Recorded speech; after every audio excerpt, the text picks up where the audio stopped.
She walked out of the room for just a moment. When she returned the next morning, her daughter, her grandchildren, and entire family she loved lay lifeless in their own home.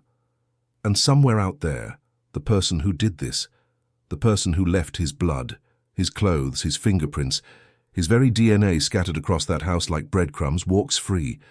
This is a true story. This is the Setagaya family case, and it might be the most baffling unsolved crime in modern history. Before we begin, I need to ask something of you. This channel, The Midnight File, is built on stories like this, stories that deserve to be remembered, to be told, to be investigated even when the world has moved on. We're working toward 100 subscribers, a small number perhaps, but every single person who joins us here matters.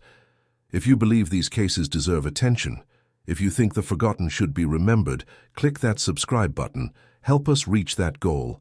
Help us build something here. And one more thing before we descend into this particular darkness. I want to know where this story reaches. Comment below and tell me where in the world you're watching from. Tokyo, London, São Paulo, a small town I've never heard of? I want to know how far these words travel, how many borders this family's story can cross. Leave a comment. Tell me where you are. Now let's talk about what we're here for. 20 likes, that's all I'm asking. If this story moves you, if it troubles you, if it makes you think even for a moment about the fragility of safety and the persistence of mystery, give us a like. 20 people. That's a classroom. That's a dinner party. 20 people who acknowledge that this family deserved better. Can we do that? I think we can. All right then. Subscribe if you haven't already. Like this video. And let's open the file. December 30th, 2000. The final weekend of the millennium, though by then the calendar had already turned and the Y2K panic had proven itself hollow. In Japan, families prepared for the New Year celebrations, the most important holiday in the Japanese calendar. Houses were cleaned, special foods were prepared. It was a time of renewal, of looking forward. In a quiet neighborhood in Setagaya, a district of Tokyo, the Miyazawa family was doing exactly that. Mikio, 44 years old, worked for a British marketing firm. His wife, Yasuko, 41, ran a private tutoring service from their home, helping neighborhood children with their studies. They had 2 children, Nina, 8 years old, Ray, 6. A normal family, the kind you'd see anywhere in the world, the kind you might be. Their home sat in the Kamisoshigaya neighborhood, a place that by 2000 had become increasingly empty. The Tokyo metropolitan government had been buying up properties to expand Soshigaya Park, and many neighbors had already sold and moved away. The Miyazawa house backed directly onto this park. Trees, open space, quiet. During the day, it might have seemed peaceful. At night, it meant something else. It meant access. It meant that someone could approach from behind, hidden by darkness and vegetation, and no neighbor would see. Yasuko's mother lived next door in a semi-detached house. The 2 homes were connected, family close by, the way it should be, the way it was supposed to keep everyone safe. On the evening of December 30th, the family settled into their routines. Around 10:45, the house was alive in that quiet way homes are when everyone is doing their own thing but together. Mikio sat downstairs at the computer, working on something related to his job. We know this because at 10:38 p.m., someone accessed his work email, someone who had to manually type in his password. That someone was Mikio. He was alive. He was working. He had no idea that within the hour everything would end. Upstairs in the loft room, Yasuko and Nina watched television together. Mother and daughter time, the kind of simple moment that fills a childhood, the kind you don't think about until it's gone. Ray was already asleep in his second-floor bedroom, tired from the day, dreaming whatever 6-year-old boys dream about. A neighbor walking past the house around 10 p.m. heard voices inside. An argument, but not a serious one. The kind of disagreement couples have, not shouting, not violent, just the friction of 2 people navigating life together. Nothing worth noticing, nothing that suggested what was already moving toward them through the darkness. After that, no one heard from the Miyazawa family again. Somewhere behind the house, Beyond the fence that separated their property from Soshigaya Park, someone stood in the shadows. We don't know how long he watched. We don't know if he'd been there before, studying the house, learning its rhythms, or if this was impulse opportunity recognized and seized. What we know is that he climbed. He used the fence, possibly an air conditioning unit mounted on the exterior wall, and he made his way up to the second-floor bathroom window. The window faced the park. No one would see him. No one did. He removed the fly screen from the window. Investigators would later find it on the ground outside. Carefully removed, set aside. He left muddy footprints below the window, size 9.5 sneakers, the marks of someone who'd walked through wet earth. Tree branches near the fence were broken, snapped by his passage. And then he was inside. The bathroom window opened into the second floor. Directly adjacent to that bathroom was Ray's bedroom, where the 6-year-old boy slept unaware, innocent, dreaming. The person who came through that window went to that room first. I'm going to pause here because what I'm about to tell you is difficult, and I need you to understand something. This is a true crime channel. We tell real stories about real people who suffered real violence. But there are limits to what I'll describe, not because I want to sanitize the truth, but because some details serve no purpose except to traumatize, and YouTube's policies exist for a reason. So I'll tell you what happened, but I'll tell you as gently as I can. Ray never woke up. The intruder strangled him with his bare hands, and the child died in his bed, quickly, we hope, without understanding what was happening. Of all 4 family members, Ray was the only one who bore no knife wounds. For whatever reason, and we'll never know why, the intruder did not use a blade on the child. Small mercy in an ocean of cruelty. But the attack on Ray made noise. It must have. Or perhaps Mikio heard the intruder moving through the house. Whatever the reason, Mikio left his computer downstairs and rushed up to investigate. He found the intruder and he fought. The intruder had brought a sashimi knife, a long thin blade used in Japanese cooking. The fight between Mikio and this person was fierce. Mikio, 44 years old, an office worker, not trained in combat, fought to protect his family with everything he had. He suffered defensive wounds, the kind you get when you're trying to block strikes when you're trying to survive. The intruder stabbed him repeatedly, targeting his head, his body, trying to end him. The blade struck Mikio's skull with such force that it broke. A piece of the knife lodged in his head and stayed there. During the struggle, Mikio fell or was pushed down the stairs. His body was later found at the bottom, proof that he'd fought until he couldn't anymore, proof that he'd tried. The intruder now held a broken weapon, so he went downstairs to the kitchen on the second floor and found another knife. Calm enough to search, calm enough to arm himself again. While he did this, Yasuko and Nina, hearing the violence, tried to flee. They came down from the loft room, down the stairs, and they encountered him. What happened next was frenzied. The intruder attacked both mother and daughter with the kitchen knife, stabbing them over and over. Dozens of wounds. The attack focused on their faces, their necks, their upper bodies. They were found at the bottom of the stairs, Yasuko and Nina, lying on top of each other, a mother who tried to shield her daughter, a daughter who shouldn't have had to see any of this. Yasuko's injuries were so severe that her face was later covered with clothes, possibly by the intruder himself, pulled from a closet and draped over her. Whether this was shame or an attempt to hide what he'd done, or something else entirely, we'll never know. The official cause of her death was intracardiac hemorrhagic shock, clinical language for the fact that her heart gave out from the trauma, from the blood loss, from wounds that no one should endure. By midnight on December 30th, the Miyazawa family was gone. All 4 of them, in their own home on a night when they should have been safe, preparing for the new year, looking forward to 2001 and all the years that should have followed. But here's where this case becomes something else entirely. Here's where it transcends every pattern, every profile, every understanding we have of how these things work. The intruder didn't leave. Think about that for a moment. 4 people gone, blood everywhere. A crime scene that by all logic should have sent the perpetrator running into the night, desperate to escape, to disappear, to put distance between himself and what he'd done. But he stayed. He stayed for hours.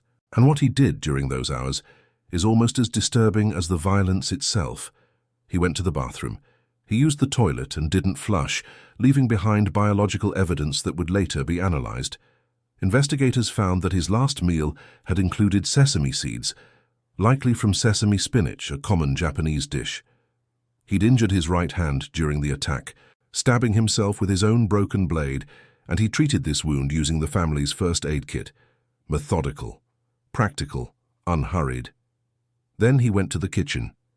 He opened the refrigerator and ate 4 ice creams. 4. He ate a melon. He drank 4 bottles of barley tea.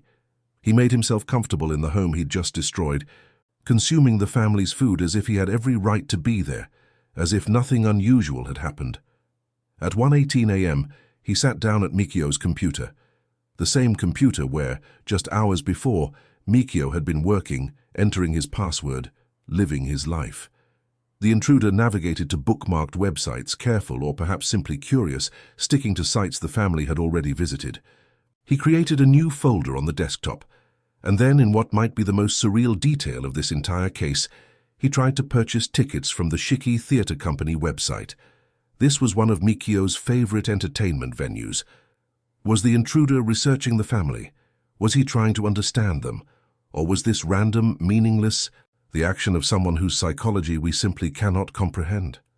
Some reports suggest he took a nap on the living room sofa, though this detail remains unverified.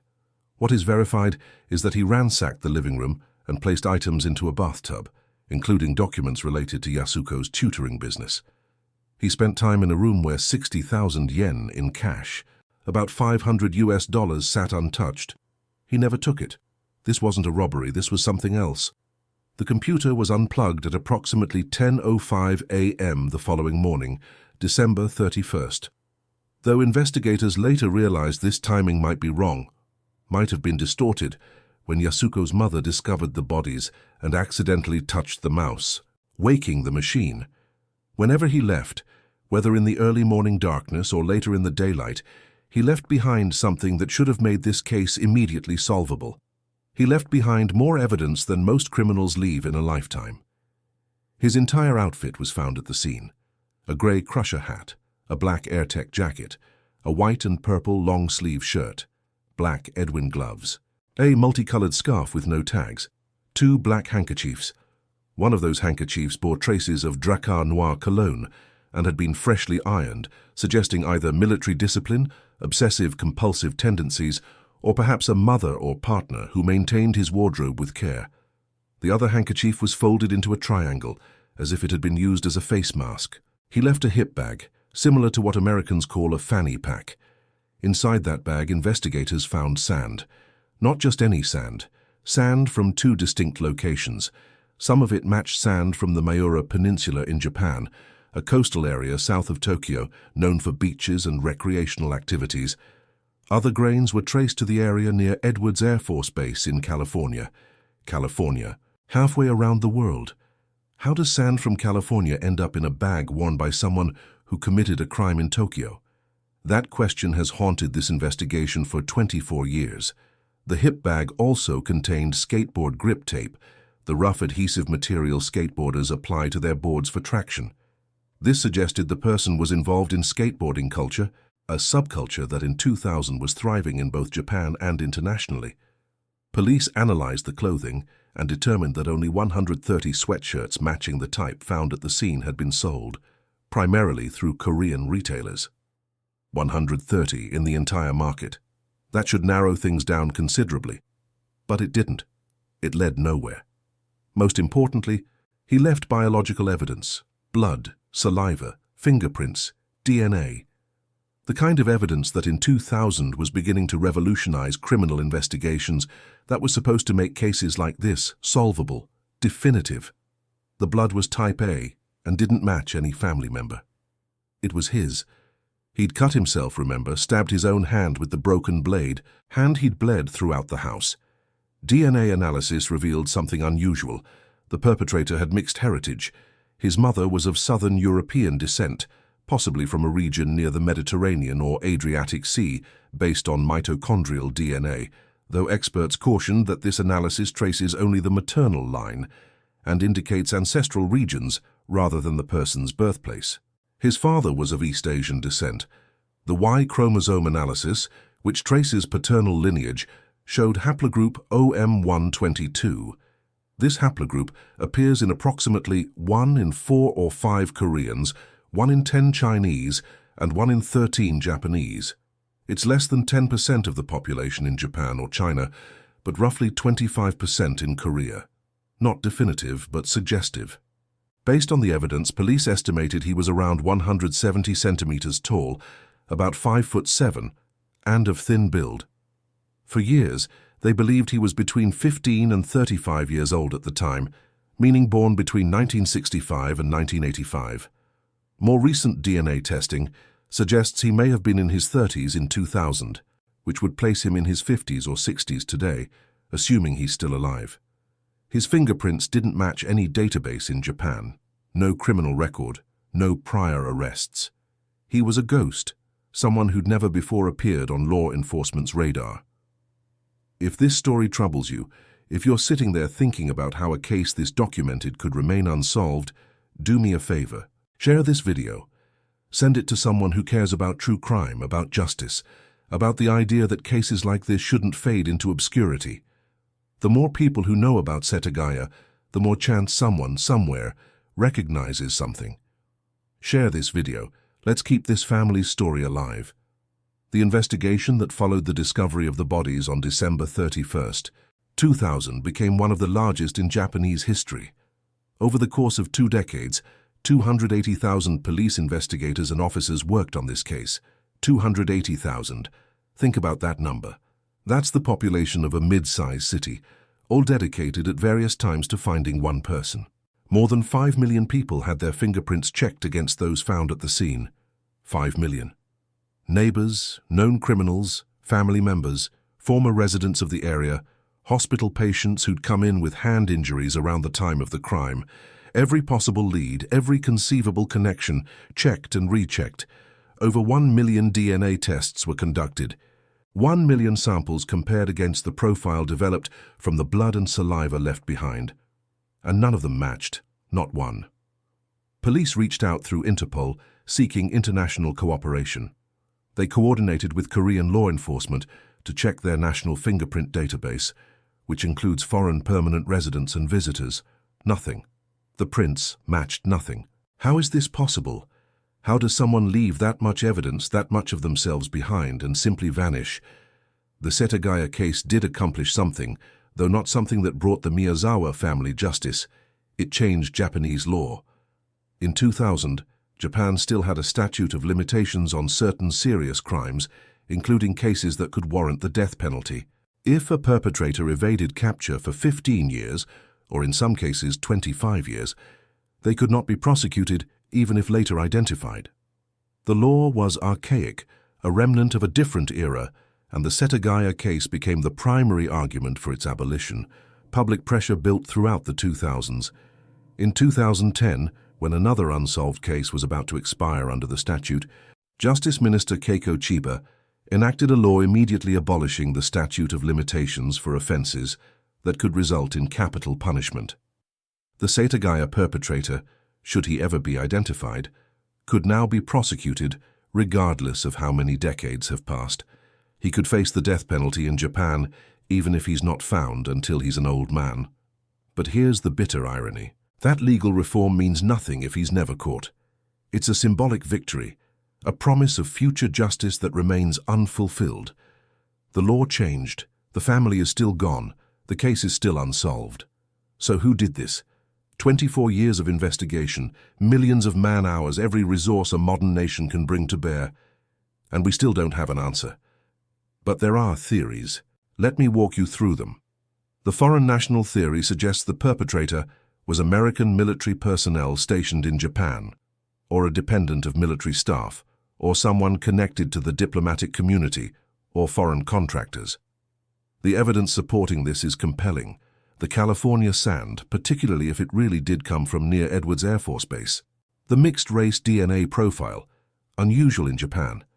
The specific brands of clothing, some of which were more commonly available outside Japan. The overall feel of the evidence suggests someone not entirely rooted in Japanese society. Military personnel and their families have base privileges, access to American products, and crucially, they can be transferred elsewhere.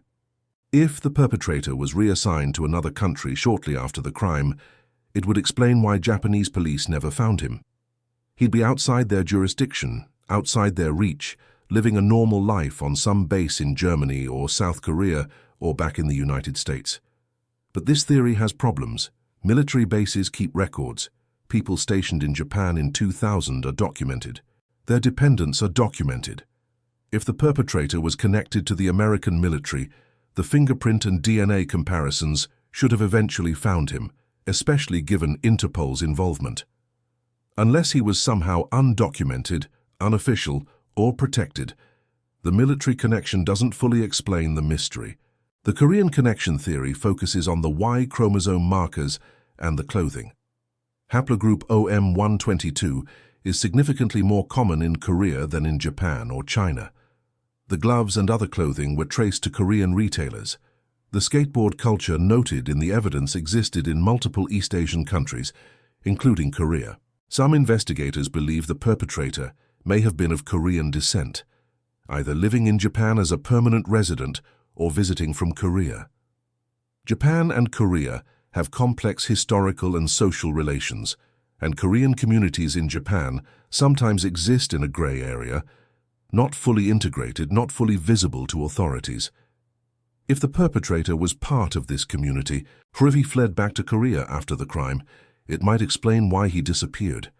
But again, Korean fingerprint databases were checked. Nothing matched. Unless he'd never been fingerprinted in either country, unless he lived completely outside official records, this theory has gaps. The skateboarder theory is built on the grip tape, the clothing style popular among skateboarders in the late 90s and early 2000s, and the sand from both the Miura Peninsula, known for skateboarding spots, and California, skateboarding's birthplace. One early investigative angle focused on a possible dispute between Mikio and local skateboarders who frequented Soshigaya Park behind the house. Mikio had reportedly complained about noise and disruption caused by skaters using the park.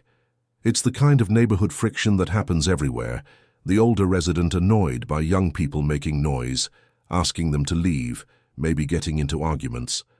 Could one of those arguments have escalated into rage? Could a young skater feeling disrespected or angry have decided to retaliate? Police interviewed skateboarders who frequented the park around that time. Nothing emerged. No one remembered a serious conflict. No one acted suspiciously. And crucially, the psychology doesn't quite fit. Skateboard culture, especially in 2000, was about freedom, creativity, rebellion maybe, but not about home invasion and familial annihilation. The theory feels plausible on the surface but hollow underneath. The vagrant or drifter. Theory suggests someone transient, someone using the train system to move around Tokyo, someone without stable housing or connections. Setagaya is well connected to railway lines.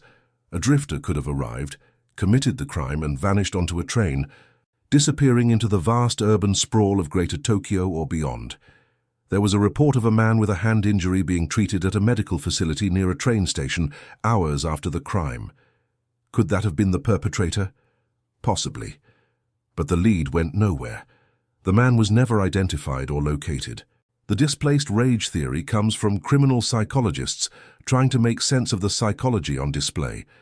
They propose that the perpetrator was experiencing intense, uncontrolled rage or frustration unrelated to the Miyazawa family specifically. He was a socially detached young male, possibly transient, acting in a mix of impulsive violence and emotional numbness. This would explain why the family seemed randomly targeted, why there's no clear motive. It would explain the extended stay in the house, the casualness with which he ate their food and used their computer. He wasn't fleeing because he wasn't afraid. He wasn't covering his tracks because he didn't care. He existed in a psychological state so detached from normal human emotion that the magnitude of what he'd done simply didn't register. But even this theory struggles with the contradictions. He was careful enough to enter through a back window. He was organized enough to find a second weapon when the first broke. He was controlled enough to stay in the house for hours without being discovered. That doesn't sound like someone in a blind rage. That sounds like someone calculating, methodical. The personal targeting theory, lacking concrete evidence, speculates that the Miyazawa family was specifically chosen. Perhaps someone held a grudge against Mikio from work. Perhaps someone had been rejected romantically by Yasuko. Perhaps the tutoring business created an enemy. The extended time in the house, the computer usage, could represent the perpetrator investigating the family's affairs, looking for something specific. But what? No clear motive along these lines has ever emerged. The family had no known enemies, no threatening letters, no stalkers, no fired employees or rejected suitors who stood out to investigators. If this was personal, the connection remains invisible. Here's what haunts me about this case, what keeps me returning to it in my mind. It's not just that it's unsolved. Cold cases exist. Mysteries persist. What makes Setagaya different is the behavioral contradiction at its heart. The perpetrator was willing to commit extreme violence against strangers, including children. That speaks to someone either devoid of empathy or so consumed by rage that empathy becomes impossible. But his post-offense behavior suggests neither panic nor purposefulness. He didn't flee in terror. He didn't methodically clean the scene. He just existed in that house for hours, eating, browsing the internet, treating his minor injury as if the bodies weren't there, as if he hadn't just destroyed an entire family. This psychological profile fits no standard criminal typology. Professional criminals don't leave evidence. Crimes of passion don't include relaxed post-crime behavior. Psychopaths typically show more organization or more chaos, not this strange middle ground. Serial offenders usually have patterns, signatures, and as far as we know, this person never did this before and never did it again. Who is he? What was he thinking? What did he feel, if anything, sitting at that computer, browsing a theater website, while 4 bodies lay cooling in the rooms around him? Before we go further, I want to ask you something. If you've made it this far, if you're still with me in this investigation, still trying to understand what happened to the Miyazawa family, hit that like button. We're trying for 20 likes on this video, just 20 people acknowledging that this story matters, that this family deserved better. Can you be one of those 20? I think you can. Let's talk about some of the forensic mysteries that remain, the details that don't quite add up even after all these years. The sand mystery is one of the most intriguing elements.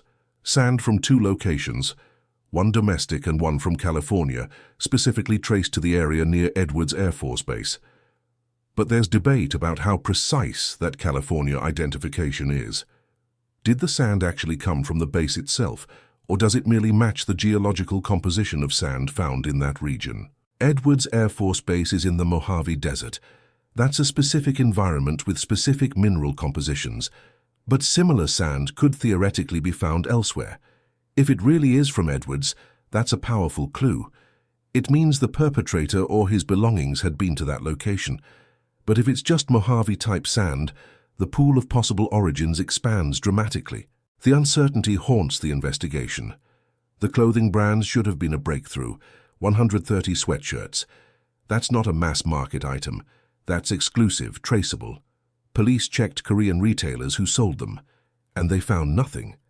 How does someone buy one of 130 items and leave no record? Was it purchased with cash? Was it a gift? Did the perpetrator acquire it secondhand? From a friend or family member or thrift store, creating a layer of separation that made tracing impossible? The footprint gap is strange. With the amount of violence, the amount of blood, investigators should have found clear evidence of the perpetrator's movements throughout the house, especially his exit. But they didn't. No clear bloody footprints leading to a door or window. No obvious trail. Did he wear his shoes throughout, keeping his feet clean? Did he change footwear before leaving? Did he move barefoot or in socks? And if so, where are those items? Did he clean his feet before departing? Each possibility raises new questions. Each suggests a level of forethought that contradicts the apparent randomness of his behavior. The computer activity timeline remains contested. Was he really there until 10:05 a.m., sitting at that computer for hours into the morning? Or did he leave much earlier, between 1:30 and 3 a.m., with the computer later awakened accidentally? The distinction matters. It changes our understanding of his psychology, his confidence, his risk tolerance. And then there's the Buddha statue. 100 days after the offenses, someone placed a Buddha statue near the home. In Japanese Buddhism, this type of statue represents protection for children. Was this the perpetrator, returning to the scene, leaving a token of something, guilt perhaps, or mockery? Was it a family member or community member expressing grief? Was it unrelated, pure coincidence? Police investigated. They tried to find who left it. They never did.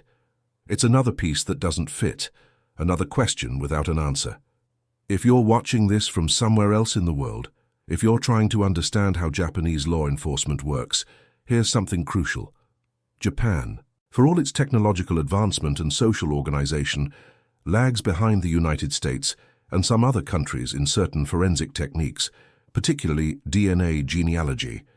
In America, cases like the Golden State serial offender have been solved using genealogical DNA databases. Investigators take DNA from a crime scene and compare it against public databases where people have voluntarily uploaded their genetic information to find relatives. When they find a distant cousin, they build a family tree, narrowing down suspects until they identify the perpetrator. It's revolutionary. It works. Japan hasn't extensively adopted this technique. Privacy laws are stricter. Cultural attitudes toward genetic information sharing are different. The legal framework prevents exploratory DNA profiles from being made public, meaning even if investigators could generate a photorealistic composite image from the perpetrator's DNA, a technique successfully used in America, they cannot release it to the Japanese public for citizen assistance. International DNA and fingerprint databases are restricted by privacy laws and jurisdictional boundaries. Even with Interpol cooperation, seamless searches across borders remain impossible. If the perpetrator is in a country that doesn't cooperate fully with international law enforcement, or if he's in a region where record-keeping is poor, he could remain invisible forever. The Japanese law enforcement community has argued for expanded use of genealogical DNA analysis, for legal reforms that would allow the techniques that worked in California to work in Tokyo. But those arguments face resistance. Privacy advocates worry about government overreach. Institutional inertia resists change, and so the case remains stuck, solved perhaps by evidence that exists but cannot be used, by techniques that could work but aren't allowed. Let's talk about the living victims because they matter too. Yasuko's mother, the woman who discovered the bodies on December 31st, 2000, survived, but was never the same. Imagine it, you live next door to your daughter, your grandchildren. It's convenient, comforting. You probably see them every day, share meals, help with homework. On New Year's Eve, you go over to check on them. Maybe you're bringing food. Maybe you just want to say hello. You open the door, and you find them. She was so traumatized that she couldn't walk afterward. She had to be carried into their funeral. Carried because her legs wouldn't support her, because the weight of what she'd seen had broken something fundamental inside her. Years later, she spoke to investigators, and her words are devastating in their simplicity. I always wonder how they would have grown up. My biggest regret is that I never got to see them grow up. Nina would be 32 now, Ray would be 30. What would they have become? What dreams would they have chased? Who would they have loved? What would they have contributed to the world? We'll never know. Their grandmother will never know. She asked the question that everyone asks, the question that has no answer. Why would they harm the children as well? If someone held grudges, they could just target the adults. Why indeed? If this was about Mikio, if there was a grudge or a dispute or anger, why involve the children? Why Yasuko? Ray was 6 years old, Nina was 8. They couldn't have been the target of anyone's rage. They were innocent in the most literal, absolute sense. And yet, they're gone. The Miyazawa home itself became a strange kind of memorial. For nearly 2 decades, police preserved the house exactly as it was found, maintaining it as both evidence and shrine.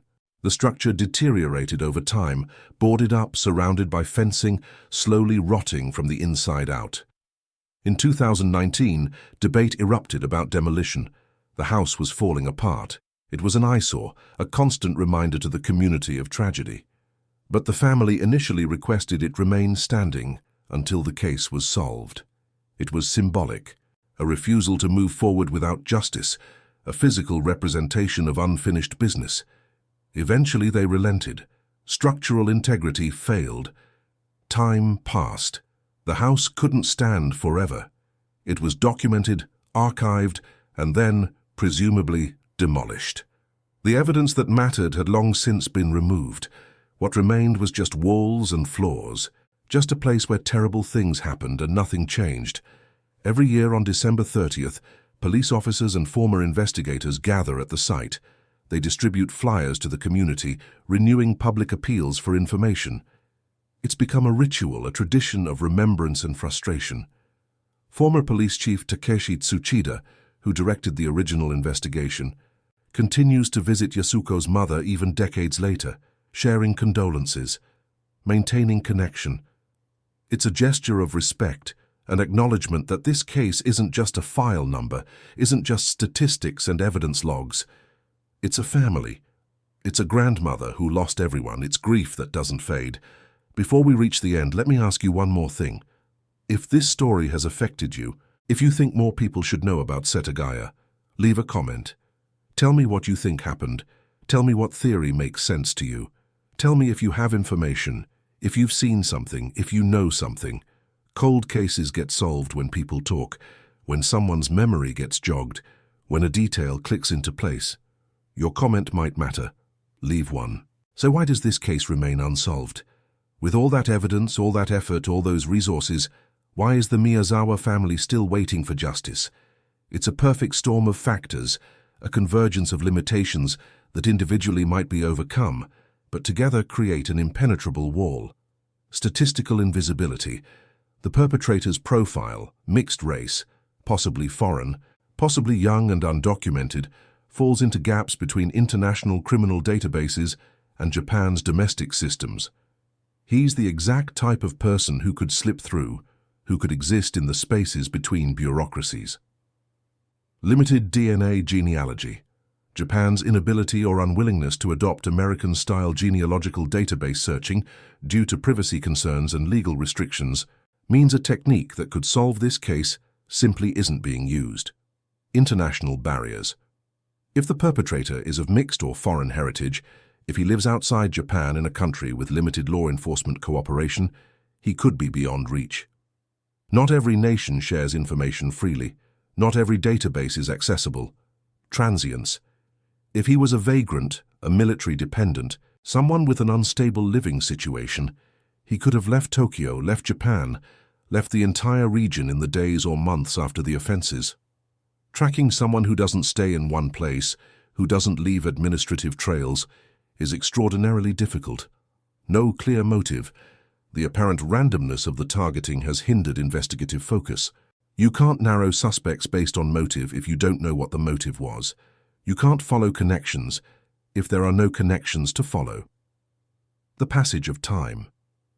Investigators from the original case have retired or passed away. The house deteriorated. Witnesses' memories faded. In an era before comprehensive digital forensics, before social media created permanent records of everyone's movements, crucial investigative avenues simply closed. It's not one failure.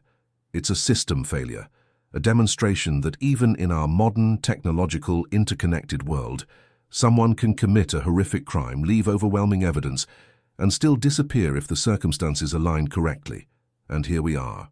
24 years later, the Miyazawa family is gone, their home is gone, many of the original investigators are gone, and somewhere, statistically likely still alive, is the person who did this.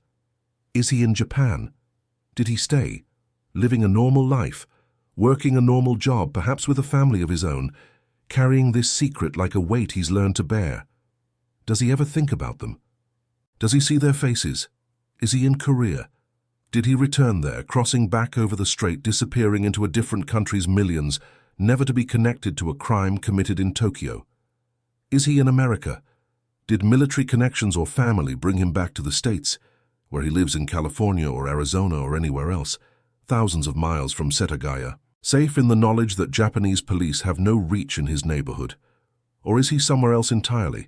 Europe, Southeast Asia, Australia? The DNA suggests Southern European and East Asian ancestry, but where he actually lives now could be anywhere on Earth. Does he know we're still looking? Does he know about the annual vigils, the continued investigations, the fact that Japanese law was changed specifically to ensure he can be prosecuted whenever he's found? Does he care? I think about the Miyazawa family a lot. I think about Mikio, working at his computer that night, entering his password at 10:38 p.m., having no idea that those were among his last peaceful moments on Earth. I think about Yasuko and Niina watching television together, ordinary mother-daughter time that ended in unimaginable horror. I think about Ray sleeping, never waking up to understand what was happening.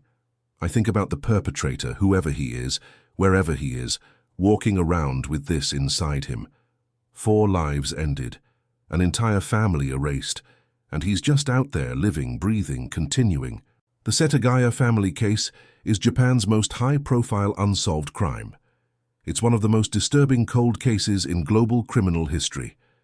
It represents a singular failure, not of forensic evidence collection, which was exemplary, not of investigative effort, which was unprecedented, but a failure of modern criminal systems to transform evidence into identification, to turn clues into justice.